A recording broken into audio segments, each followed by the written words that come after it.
नमस्कार दोस्तों, मेरे साथ प्रदीप भंडारी के साथ आप देख रहे हैं ताल ठोक के। दोस्तों इलेक्टोरल बॉन्ड पर देश में बहुत बड़ी बहस चल रही है।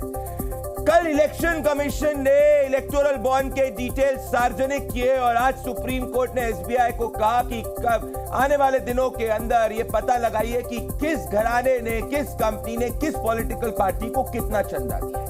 आज हमें यह पता चल चुका है कि किस किस घराने ने, किस किस कंपनी ने कितना पैसा दिया है और किस पॉलिटिकल पार्टी के पास कितना पैसा आया है। दोस्तों काफी समय से कांग्रेस और तमाम विपक्षी दल इलेक्टोरल बॉन्ड को एक स्कैम कह रहे हैं, बीजेपी का स्कैम कह रहे हैं। अब इलेक्टोरल बॉन्ड एक स्कीम है जिसके तहत कोई भी घराना, कोई भी कंपनी, कोई भी एंटिटी किसी भी पार्टी को पैसा दे सकती है, कैश के बजाय पैसा दे सकती है, एसबीआई के अंदर पैसा दे सकती है और बॉन्ड परचेज करने के बाद में ये डिस्क्लोज नहीं होता है, सार्वजनिक नहीं होता है कि किसने किसको कितना पैसा दिया।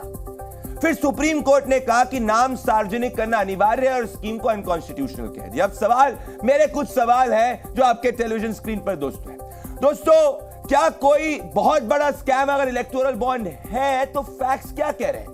फैक्ट्स ये कहते हैं दोस्तों कि इलेक्टोरल बॉन्ड अधिकतर हर राजनीतिक दलों ने इसके तहत पैसा लिया है, भले वो कांग्रेस हो गई, आम आदमी, टीएमसी, बीआरएस, बीजेपी। तो अगर स्कैम है तो फिर विपक्ष के दलों ने इसके तहत पैसा क्यों लिया?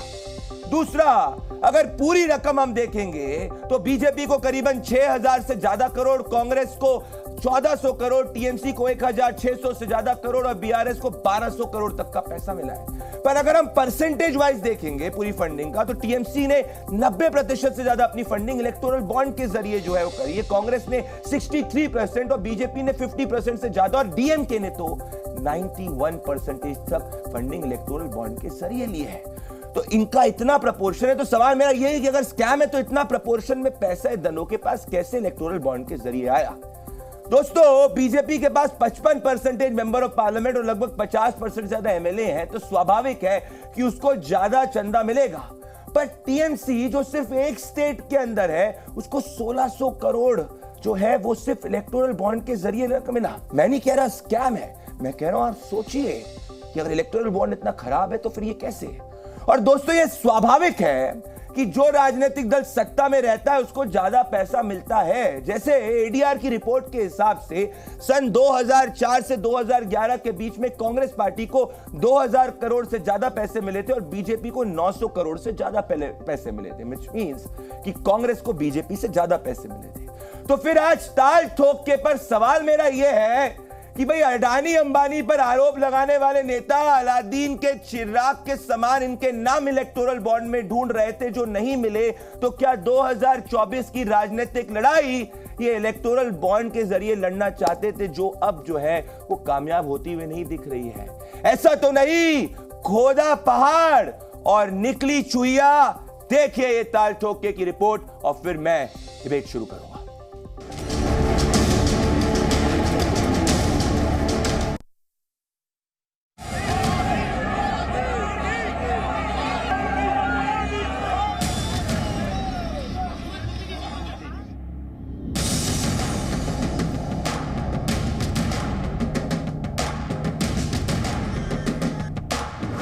Opposition parties' account, if you freeze, then how they will fight election and where is the level playing ground?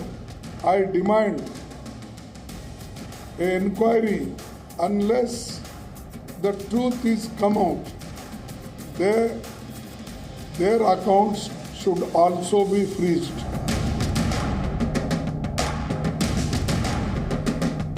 कुछ तो ऐसी कंपनी हैं जो लॉस में चल रही हैं, उन्होंने भी पैसा दिया है।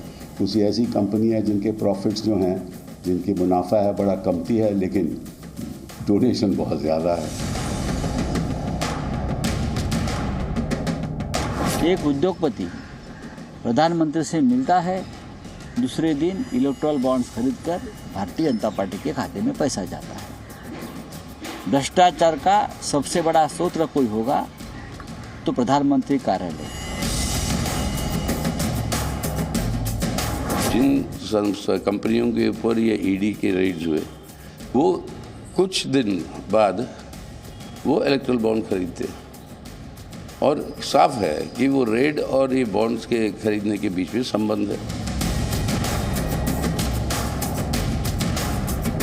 स्टेट बैंक को नोटिस दिया है मंडे के लिए, और मंडे को इसकी सुनवाई होगी कि स्टेट बैंक ने बॉन्ड नंबर्स क्यों नहीं बताए। भाजपा में साहस है तो कंपनियों का नाम बताए, किससे कितना लिया है। ये तो साफ हो गया, कांग्रेस को या कितना मिला, बीजेपी को कितना मिला।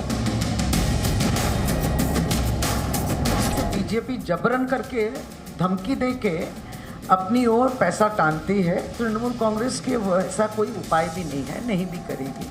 तृणमूल कांग्रेस के पास जो भी आया है सब अकाउंट्स भी जमा है और सब कुछ जो दस्तावेज ज़रूरत है सब कुछ साफ सुथरा है। जेलधारी और बेलधारी है वो भ्रष्टाचार पर ज्ञान देने लगे तो बड़ा अद्भुत लगता है। इलेक्टोरल बॉन्ड से तो उन्होंने भी तो फंडिंग ली है, तो मुझे लगता है कि उन्होंने क्यों ली, इसका जवाब दे दे। एग्रीड टर्म्स थी कि उनके नाम डिस्क्लोज नहीं करे जाएंगे, अमाउंट डिस्क्लोज नहीं करे जाएंगे, तो इस तरीके का ऑर्डर पास करके जो फॉरेन इन्वेस्टर्स हैं हमारे, जो भारत में इन्वेस्टमेंट कर रहे हैं, उनके विचार इन्वेस्टमेंट करने से बदल जाएंगे। आज ताल ठोके पे इलेक्टोरल बॉन्ड डिबेट पे कि क्या इलेक्टोरल बॉन्ड के जरिए 2024 की राख के निशाने पे कई राजनीतिक दल है। जफर इस्लाम भारतीय जनता पार्टी के senior national spokesperson, Radhika Khera Congress party की senior national spokesperson, AK Vajpayee LJP के senior national spokesperson, Adil Khan Aam Aadmi party के senior national spokesperson, Vivek Srivastava senior left leader और Ratan Sharda senior political analyst मेरे साथ जुड़ रहे हैं। आप सभी का स्वागत है। इस वक्त मेरे साथ में आप सभी जुड़ रहे हैं। मैं राधिका खेरा जी आपके साथ में और जफर इस्लाम के साथ इस डिबेट की शुरुआत करना चाहता हूं। देखिए राधिका खेरा जी, एक पॉइंट पे मैं एग्री करता हूं और यह है कि कुछ एवरीथिंग शुड बी ट्रांसपेरेंट, कि किसने किसको कितना पैसा दिया और जफर इस्लाम को भी दिखाएं, ये कंप्लीटली सार्वजनिक होना चाहिए। पर मैं ये नहीं समझ पाया राधिका जी कि अगर इलेक्टोरल बॉन्ड एक स्कैम है तो फिर आपके पॉलिटिकल पार्टी ने भी तो इससे 1420 करोड़ रुपए लिया है, जो आपकी अप्रोच रेट ऑफ फंडिंग का 60% है। और पास्ट के अंदर एडीआर की रिपोर्ट ये कहती है राधिका जी कि 2008 से 2012 के बीच में 90% जो कैश डोनेशंस थे वो आपकी पार्टी को गए थे। तो फिर ये बात सही है कि सार्वजनिक सब कुछ होना चाहिए, पर ये स्कैम कैसे है? और अगर स्कैम है तो फिर आपने भी उस मीन्स को क्यों यूज किया? राधिका जी, ओपनिंग। नमस्कार प्रतीक जी। देखिए 2018 में सरकार ये वादे के साथ इलेक्टोरल बॉन्ड्स लेकर आई कि एक पारदर्शिता हुई कि जो भी बॉन्ड्स आ रहे हैं, जो भी पॉलिटिकल डोनेशंस आ रही हैं, लोगों को पता रहेगा। और सबसे बड़ी बात जो हम सुनते आ रहे हैं पिछले 10 वर्षों से, जो मोदी जी बार बार 56 इंच के सीने से ठोक ठोक के कहते हैं कि जी मैं भ्रष्टाचार खत्म करूंगा, मैं भ्रष्टाचारियों को जेल भेजूंगा, भ्रष्टाचारियों को सबक सिखाया जाएगा, बहुत चीजें देखने को मिली। लेकिन अगर आप देखेंगे आजाद भारत में जो सबसे बड़ा स्कैम हुआ है, आजाद भारत में सबसे बड़ा स्कैम है वो है चंदा वसूली स्कैम, जो ये स्कैम चल रहा है। क्योंकि आप देखिए सिलसिलेवार जितनी भी कंपनियों के नाम आए हैं अभी तक, पहले तो देखिए सबसे स्ट्रेंज बात ये हुई जब कोर्ट ने SBI को बोला कि आप पब्लिश करिए, लिस्ट लेकर आइए, तब उन्होंने मना कर दिया, हमें जून तक का समय चाहिए। अगली हियरिंग पे जब उनको फटकार लगाई गई तो 24 घंटे के भीतर अभी भी पूरे नहीं आए हैं, अभी भी बहुत कई हजारों करोड़ का डेटा आना बाकी है। और जब मोदी जी बात करते हैं डिजिटल इंडिया की, तो इनके पास डॉक्यूमेंटेड क्यों नहीं है सब कुछ? हर चीज डिजिटाइज होनी चाहिए। जब हमारा हर कुछ, जब एक इंसान का हर डेटा डिजिटल हो चुका है और डिजिटल इंडिया की बड़ी शेखियां गाई जाती है, तो SBI के पास सब कुछ डिजिटल पे होना चाहिए था और तुरंत उनको सब कुछ सबमिट कर देना चाहिए था। ऐसा क्या है? चाहे PM केयर फंड हो, हम तो नहीं बताएंगे जी पैसा कहां से आएगा। और वो जब पूछा गया और पता चला तो चीन से तार गुजरे। अभी भी जो कंपनियां है, किसी के चीन से तार आ रहे, किसी के पाकिस्तान से तार आ रहे, और ऐसी कंपनी है जिन पे ED की रेड हुई। ED की रेड होने के बाद उनको फोर्स किया गया, जबरदस्ती किया गया, मैं नहीं जानती क्या जबरन तरीके से ये चंदा वसूली करी गई कि ED की रेड होने के पहले तक उनमें से कोई भी कंपनी भारतीय जनता पार्टी को डोनेशन नहीं देती थी, लेकिन अब वो डोनेशन दे रही है जी। अब राधिका जी भ्रष्टाचार का पैसा इनकी पार्टी में आपने अपनी ओपनिंग आर्ग्यूमेंट को रखा, ठीक है, आपने अपने ओपनिंग आर्ग्यूमेंट को रखा।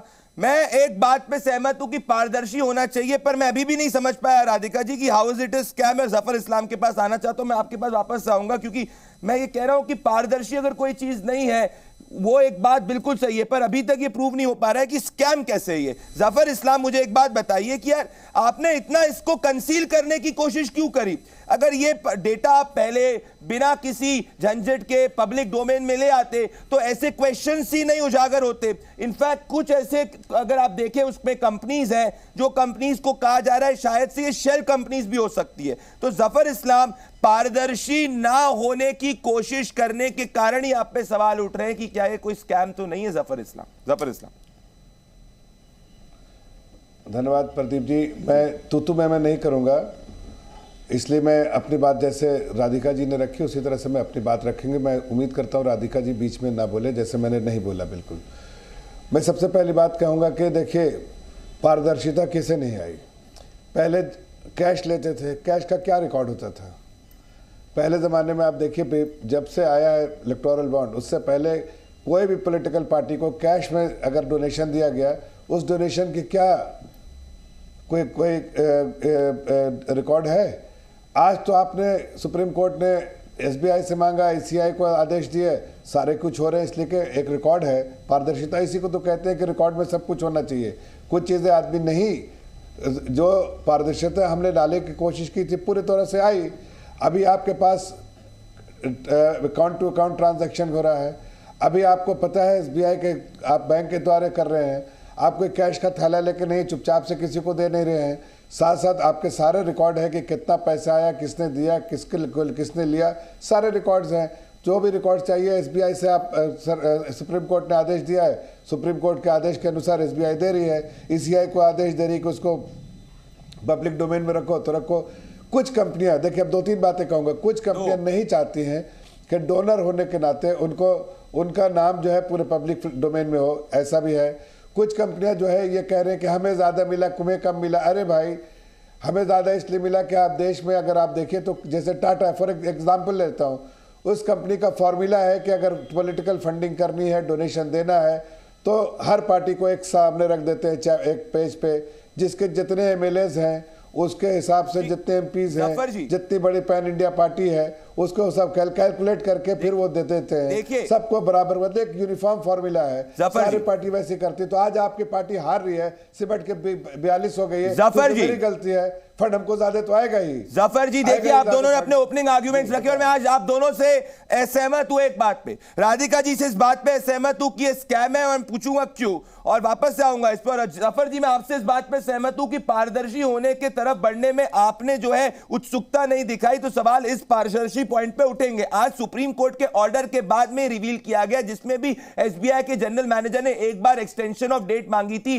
कि सुप्रीम कोर्ट को अपने ऑर्डर को अमेंड करना चाहिए। तो मैं आऊंगा इस पे, पर इस वक्त मेरे को एक बड़ी खबर लेनी है। राजनाथ सिंह ने इस पर अपना कमेंट किया है। चुनावी बॉन्ड पर राजनाथ सिंह का बहुत बड़ा बयान आया है और उन्होंने कहा है कि विपक्ष जनता की आंखों में धूल झोंकने की कोशिश कर रहा है। तो इस वक्त जो है घोटाला दिखता है तो ईसी जाए। राजनाथ सिंह ने बहुत बड़ी बात की, कहा है कि सुनिए एक बार राजनाथ सिंह ने क्या कहा है कि अगर घोटाला है तो इलेक्शन कमीशन जाए। सुनिए राजनाथ सिंह की बात।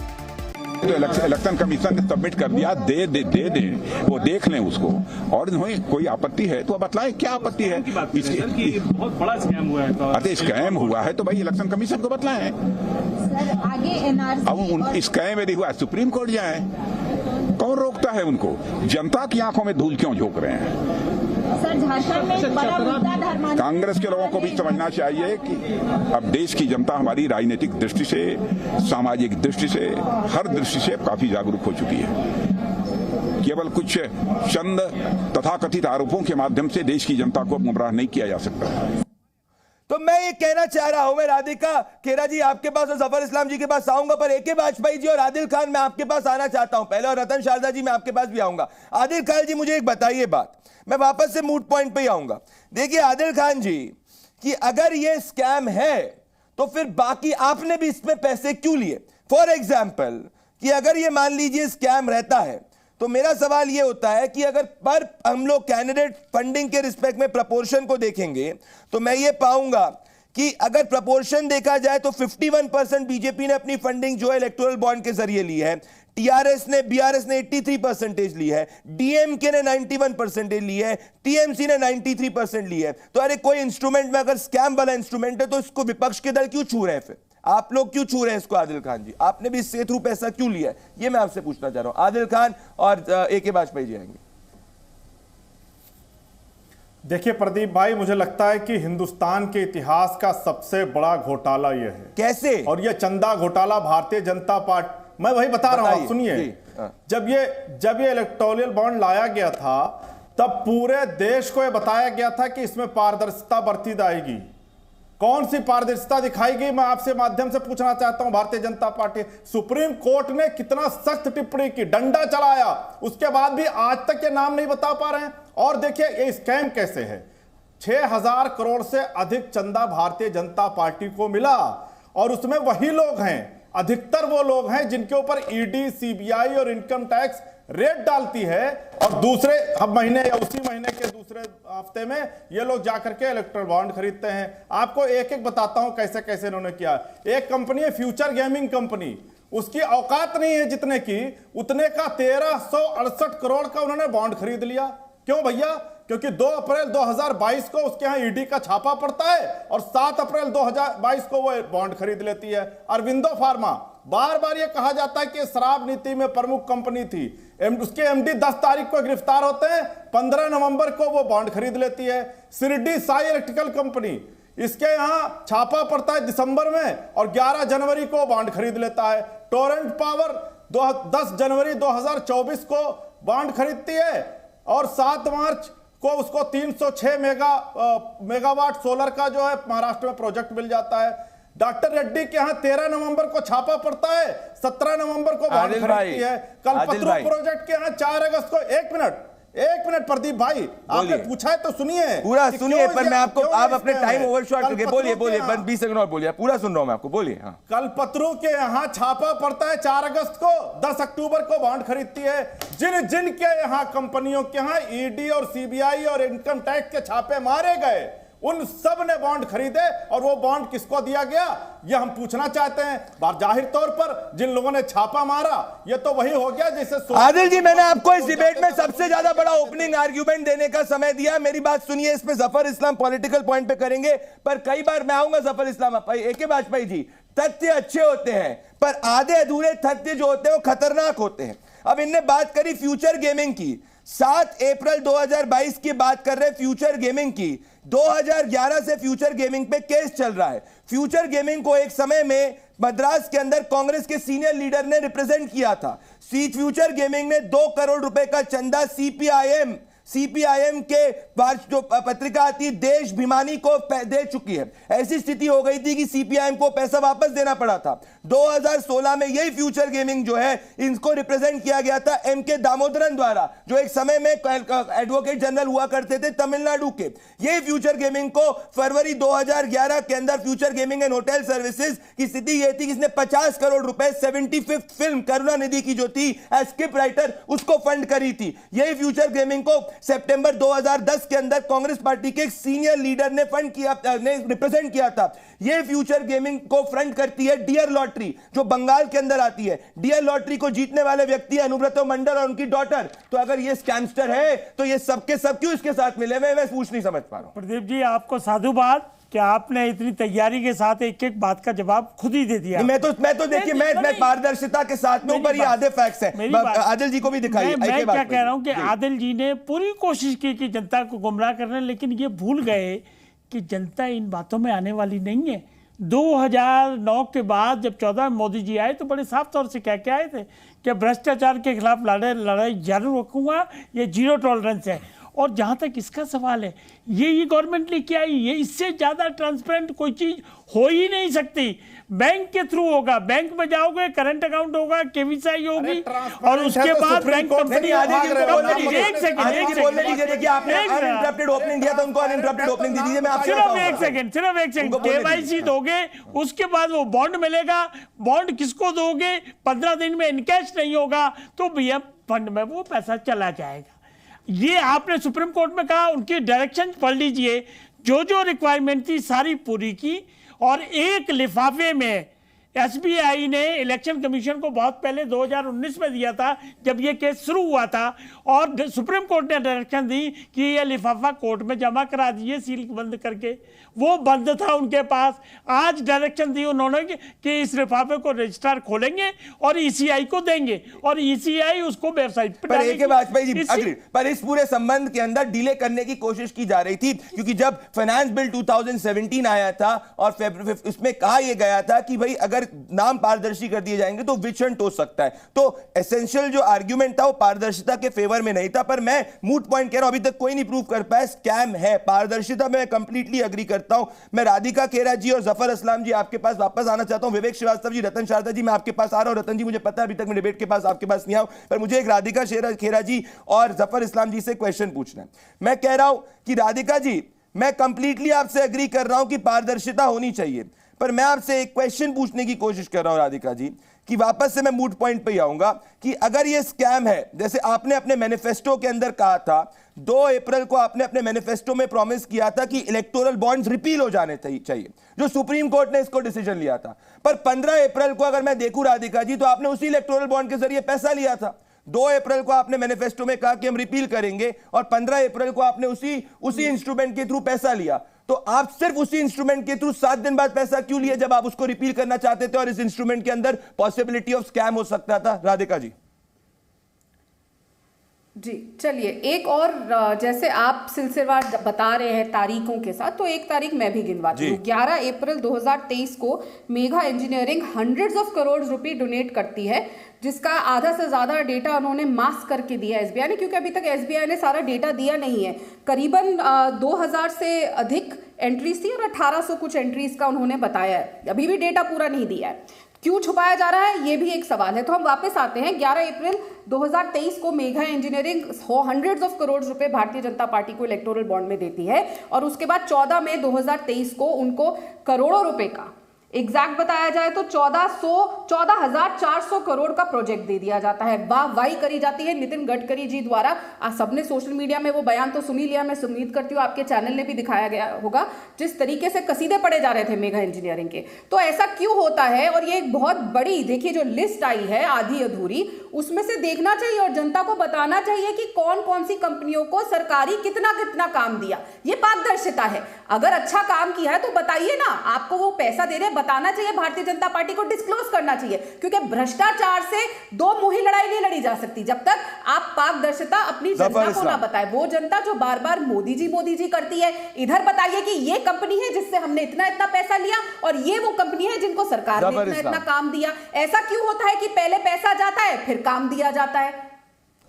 मेरे सवाल का जवाब राधिका जी ये नहीं, अभी कोई नहीं दे पा रहा डिबेट में, ना बीजेपी दे पा रही, ना आप दे पा रहे, ना कोई दे पा रहा है कि आज तो सवाल सारे मुझे लगता है नहीं, सबसे आज सवाल नहीं। मैं कह रहा हूँ इलेक्टोरल बॉन्ड के सेंस में देखिए राधिका जी, मैं तो आई एम फॉर ट्रांसपेरेंसी। मैं जानना चाह रहा हूँ स्कैम है तो इसको एक्सपोज किया जाए, ठीक है। मैं कह रहा हूँ बीजेपी से भी मैं पूछ रहा हूँ, मैंने आपसे पूछा कि अगर वो स्कैम है तो आपने उसको यूज क्यों किया। अब आपने जो कंपनी के रिस्पेक्ट में क्वेश्चन पूछा है, जफर इस्लाम इसका जवाब दीजिए। ये कहा जा रहा है क्विड प्रो को हो रहा है कि आप जिस चीज में कहना चाहूंगी 10 सेकंड दीजिए। 10 सेकंड मैं बस एक चीज कहना चाहूंगी कि पिछले 10 साल में पूरा देश जानता है कि जितने भी सवाल होते हैं वो बार बार ऑपोजिशन से पूछे जाते हैं। मोदी जी से ना कोई सवाल पूछे जाते हैं ना जवाब मिलते हैं। 10 साल में देश के पहले प्रधानमंत्री है आजाद भारत से लेकर आज तक, जिन्होंने आज तक एक लाइव प्रेस कॉन्फ्रेंस नहीं की। आप जैसे पत्रकारों को उनसे सवाल पूछने का मौका नहीं Radhika ji, around the world in 80 days के जब टॉपिक पे इतना बड़ा Radhika ji made your argument. Radhika ji आपने अपना आर्गुमेंट किया। जफर इस्लाम, आप देखिए जफर इस्लाम, मुझे ये इन्हें कहा है कि आप क्विड प्रो को कर रहे हैं। जिन कंपनीज के ऊपर जिन कंपनीज को प्रोजेक्ट दिए जा रहे हैं उनसे आप इलेक्टोरल बॉन्ड के जरिए पैसा ले रहे हैं। जफर इस्लाम, मैं आ रहा हूं रतन शारदा जी आपके पास। देखिए इस पर कोई भी, देखिए प्रदीप जी, इस पर कोई भी सच्चाई नहीं है। ये तो लोगों को गुमराह कर रहे हैं। अब मैं एक सवाल पूछता हूँ, 2 सवाल है मेरे। पहला सवाल कि पारदर्शिता कैसे नहीं आए भाई? आप जो साहू जी, इनके जो एक एमपी थे झारखंड के, उनके घर से कितना पैसा मिला? मशीनें थक गई काउंट करते करते, 550 750 करोड़ मिला। वो कहाँ पैसा था भाई? किसका पैसा था? कहाँ से जा रहा था? इसकी जवाबदेही कोई करेंगे? इन्होंने अपना पल्ला झाड़ लिया कि मेरे एमपी के पास पैसा, मैं राहुल गांधी ने पल्ला झाड़ दिया। अरे भाई तुम्हारा एमपी है, तुम्हारे साथ उठता बैठता है, सालों साल से तुम्हारा रिश्ता है, तो पैसा कहाँ से लेके आया वो बताओ तुम उसको। दूसरी बात, मैं दूसरी बात कर रहा हूं कि यहाँ पर इनके यहाँ राहुल गांधी जी एक किसी बिजनेस हाउस को, एक मालिक को रोज गाली देते हैं, वह उनकी सरकार जो है उनके साथ रिश्ते में एग्रीमेंट भी साइन करती है। तो ये जो ढकोसला इनका है ना, खाने के हाथ दिखाने के हाथ कुछ, खाने के दांत कुछ, ये मुखौटा पहने रहते हैं। इनको कोई, ये करप्ट के लोग क्या बात करेंगे? जिन्होंने 12 लाख करोड़ का करप्शन किया है वो हमें इसकी दुहाई देंगे? हकीकत यह है कि कैश में लेते थे ये लोग, और कैश सिस्टम से ये चेक सिस्टम आया जो बैंकिंग सिस्टम में आया, इसलिए आज रिकॉर्ड है। वरना कैश का बताइए इनसे, 2014 से पहले इन लोगों ने जो कैश में धंधा किया है, 2-2 कहीं पर बिल बनाया, 2000 कहीं पर 2-2 हज़ार का लोगों की, या 20-20 हज़ार का बनाया कैश में, उसके अलावा कहाँ गया पैसा भाई बताओ?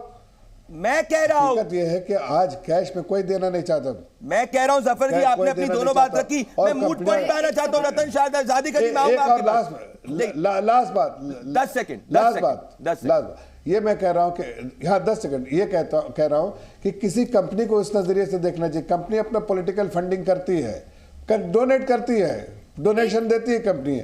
अब उनका फॉर्मूला जो उसके बेसिस पे देती है, पर नहीं, पर ट्रांसपेरेंसी होनी चाहिए। मैं कह रहा हूं ट्रांसपेरेंसी होनी चाहिए, but still nobody is able to prove कि स्कैम है। राधिका जी एक सेकंड, मुझे आप मेरे को लेफ्ट के पास आना है, मुझे लेफ्ट के पास आना है, लेफ्ट में आऊंगा राधिका जी। मैं 2 बार, मैं एक बार अभी तक विवेक श्रीवास्तव, रतन शारदा जी के पास नहीं हूं, मैं AK वाजपेयी जी आपके पास और आदिल जी के पास हूं। विवेक, आप जो है इस वक्त ना, मैं चाहता हूं कि मैं, आप मेरे पुराने मित्र हैं, पर आज पहली बार आप डिबेट पे जो है मैं सच फैक्ट्स के साथ बोले और तथ्यों के साथ बोले। पॉलिटिकल कंपल्शंस को हटा दीजिए आज विवेक जी, आज हटा दीजिए विवेक जी, और रतन शारदा जी को दिखाइए। नहीं, कोई पॉलिटिकल, सुनिए विवेक जी, मैं आपसे जानना चाह रहा हूं कि आप इसमें हाई मॉरल ग्राउंड क्यों ले रहे हैं?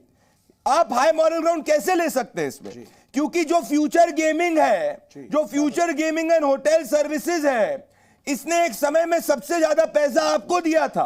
एक समय में इसने आपकी देशभिमानी करके जो पत्रिका आती है, इसमें 2 करोड़ रुपए उसको दिए थे विवेक जी, 2 करोड़ रुपए दिए थे। उसके बाद प्रकाश कराट जी के इंटरवेंशन के बाद आपकी पॉलिटिकल पार्टी को पैसे वापस देने पड़े। तो मैं आपसे पूछ रहा हूं विवेक जी कि इनमें से जितने जो डोनर्स हैं वो आपको भी डोनेट कर चुके हैं। तृणमूल कांग्रेस को 90% जो उसकी फंडिंग है वो इलेक्टोरल बॉन्ड के जरिए आई है। तो कैसे विवेक श्रीवास्तव ये स्कैम है?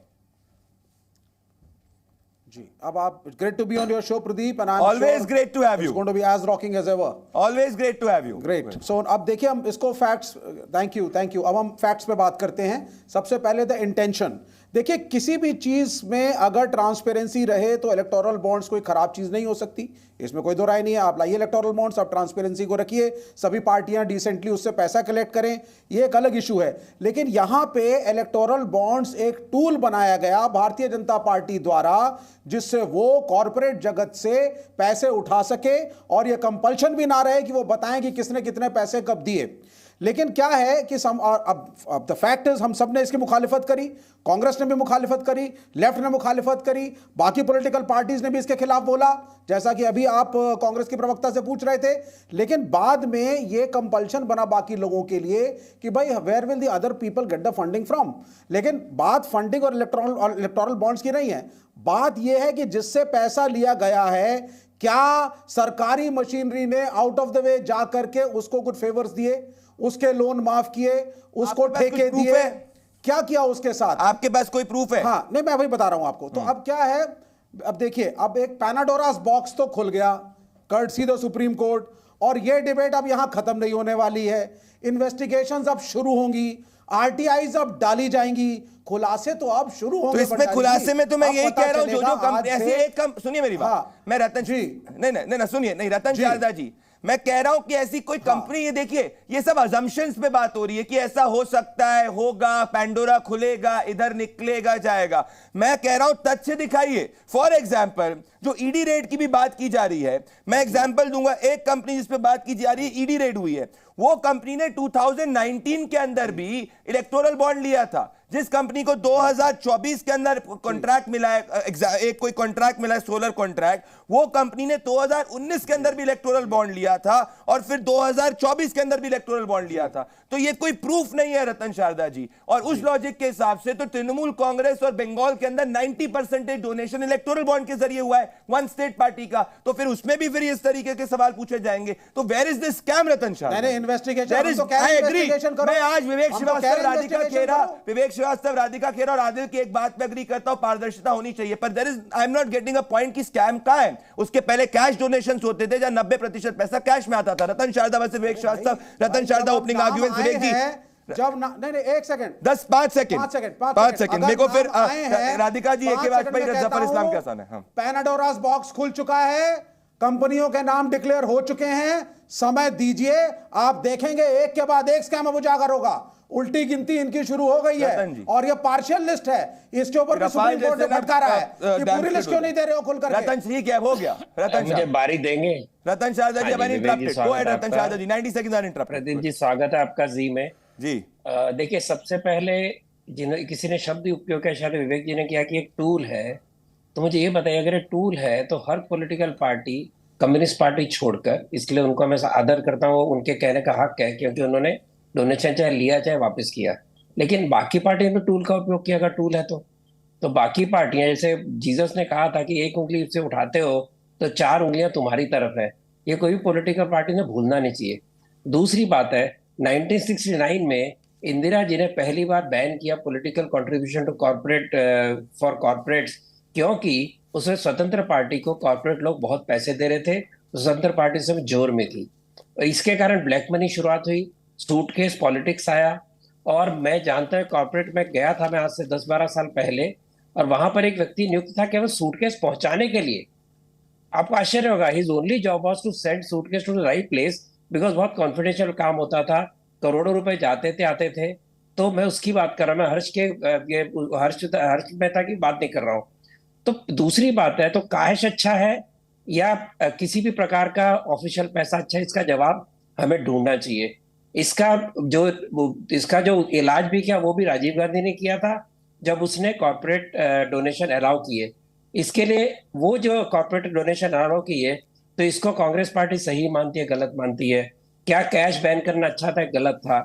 तो अगर ट्रांसपेरेंसी की इच्छा है तो क्या किसी ने इलेक्ट्रल बॉन्ड के अलावा दूसरा कोई भी हथियार, दूसरा कोई भी कानून बनाने के लिए कोई प्रपोजल दिया है क्या? आज तक नहीं दिया है। इसलिए केवल गाली देने से चलता नहीं। मेरा जो मुख्य विरोध है इस बात का है कि कोर्ट बेशक किसी भी कानून के विरुद्ध उत्तर दे, उसका स्वागत है, उसका हक है, लेकिन रिट्रोस्पेक्टिव इफेक्ट, यानी आपने किसी को वादा किया, उस वादे से आप एक एज ए राज्य, एक स्टेट, एक गवर्नमेंट उससे मुकर रहे हैं, चाहे वो वोडाफोन का डिसीजन हो, चाहे वो इलेक्ट्रल बॉन्ड का, किसी प्रकार के कानून का हो। क्या किसी को हक है कि सरकार द्वारा बनाई गई नीति जिसके भरोसे पर लोगों ने पैसे दिए, उसका विद रिट्रोस्पेक्टिव इफेक्ट हटा देंगे? ये जो एक बहुत गलत तरीका उसका मानता हूं। तीसरी बात, एक सीधा हिसाब है कि आपकी जितनी औकात है, जितनी ताकत है, वो हिसाब से डोनेशन मिलेगा। 2009 में कांग्रेस को 496 करोड़ मिले, बीजेपी को 220 करोड़ मिले। 2010 में कांग्रेस को 467 और बीजेपी को 238। 2011 में 307 करोड़ कांग्रेस को, 168 करोड़ बीजेपी को। तो कांग्रेस के डोनेशन हमेशा बीजेपी से ज्यादा रही थी। अब जैसे उसकी ताकत कमी 2013 तो बात आप कहना उसके सारे उधड़ गए। तो आप ये आर्गुमेंट देने की कोशिश करें जो सत्ता में उसका डोनेशन ज्यादा होगा। राधिका खेरा, जफर इस्लाम के जाने के लिए आदिल खान आपके पास में, और मैं एक वाजपेयी, इनकी साथी टीएमसी, इनकी साथी टीएमसी को 1609 करोड़ क्यों मिले? एक राज्य की सरकार चला रही है। जी देखिए, मैं ये कह रहा हूं, मैं आदिल खान आपके पास आना चाहता हूं, AK वाजपेयी जी के पास आना चाहता हूं, राधिका खेरा जी इसके बाद, राधिका खेरा जी। रतन जी आपका मैंने बात सुनी, एक पॉइंट, केवल एक पॉइंट, रतन जी, एक पॉइंट, 5 सेकंड। 2023 में कांग्रेस के टीएमसी राज्य कर्नाटक में बनते ही सरकार अचानक कांग्रेस का शेयर बढ़ गया ये इलेक्ट्रल बॉन्ड में। आप बेसिकली ये आर्गुमेंट देने की कोशिश कर रहे हैं जो सत्ता में रहता है उसको फंडिंग ज्यादा मिलती है। राधिका खेरा, जफर इस्लाम के पास आने के पहले मैं AK वाजपेयी और आदिल खान आपके पास आना चाहता हूं। देखिए, आप एक्सपेक्ट क्या कर रहे हैं आदिल, मुझे बताइए कि let's go to the past के अंदर 90% जो है वो मेजॉरिटी पार्टी जो पैसा करती थी वो कैश के जरिए करती थी। इनफैक्ट भले, और अगर मैं आपको एग्जांपल देना चाहता हूं, से फॉर एग्जांपल जब यूपीए कह रहा था उस सिनेरियो के अंदर 82% ऑफ द मनी जो था वो कांग्रेस पार्टी को 2004 और 12 के बीच में एज पर ADR रिपोर्ट जो है वो 82% मनी में ये कहा जा रहा है ADR रिपोर्ट के हिसाब से कि कई was not from unknown sources. उसके बाद 90% जो कैश डोनेशंस था उस वक्त पार्टी इन पावर यूपीए के पास गया था। इनफैक्ट मेजॉरिटी फंडिंग उस वक्त यूपीए के पास गई थी। तो मैं ये कह रहा हूं कि पहली चीज आप एक्सपेक्ट क्या कर रहे हैं कि एवरीबडी एग्रीड कि कैश से मूव आउट होना चाहिए, तो आप क्या एक्सपेक्ट कर रहे हो कि कैश में वापस जाए? आदिल, क्या एक्सपेक्ट कर रहे हो आप, क्या कह रहे हो आप? देखिए प्रदीप भाई, पहली बात तो यह है कि हमने शुरू से कहा कि इसके अंदर पारदर्शिता होनी चाहिए। आम आदमी पार्टी ने शुरू से कहा, जब यह बॉन्ड लाया गया था, देश के ऊपर थोपा गया था, तब से हम कह रहे हैं इसमें पारदर्शिता होनी चाहिए। और आज ये देखने को मिला कि माननीय सुप्रीम कोर्ट ने बार बार लगातार ठोका, जब इनको डांटा, इनको फटकारा, उसके बाद ये अभी तक नाम नहीं बता पा रहे हैं। तो इससे साफ संदेह है कि भारतीय जनता पार्टी और केंद्र सरकार बहुत सारी चीजें छुपा रही है। और एक तथ्य, एक मिनट, 30 सेकंड, ठीक है, 30 सेकंड का देखिए, बाद में आएंगे। मेरे पास लास्ट 3 मिनट डिबेट है, मुझे राधिका केरा और जफर इस्लाम के कंपनियों पर ईडी ने छापा मारा, जहां इनकम टैक्स ने छापा मारा, जहां सीबीआई ने छापा मारा, उन सब ने दूसरे महीने जाके बॉन्ड खरीद लिया। जिस पर आदिल भाई, उन लोगों ने ईडी के छापे के 2-4 साल पहले भी बॉन्ड खरीदा, बॉन्ड खरीद लिया। आदिल भाई साफ तौर पर दिखाता है, नहीं, हम तो देखो तथ्यों की बात करेंगे प्रदीप जी, ऐसा है। एक बात पर आदिल भाई, उन कंपनीज ने ईडी के छापे के 4 साल पहले भी बॉन्ड खरीदा था 2019 में, और सब पार्टीज को 2019 के अंदर भी उस बॉन्ड के थ्रू पैसा मिला था। एक वाजपेयी जी कह रहे क्विड प्रो को हम ये कह रहे हैं कि प्रदीप जी, ये 2009 से 14 से बाकायदा लगे हुए हैं, मुद्दा उछालते हैं, डाउट क्रिएट करते हैं, संदेह पैदा करते हैं, लेकिन जनता समझती नहीं इनकी बात। आप गिन लो ना, रॉफेल ले लो, पेगासस ले लो, हिंडनबर्ग ले लो, 20,000 करोड़ ले लो, अडानी दोस्ती ले लो, कितने मुद्दे में गिनाऊं, कहां चल पाता है इनका मुद्दा।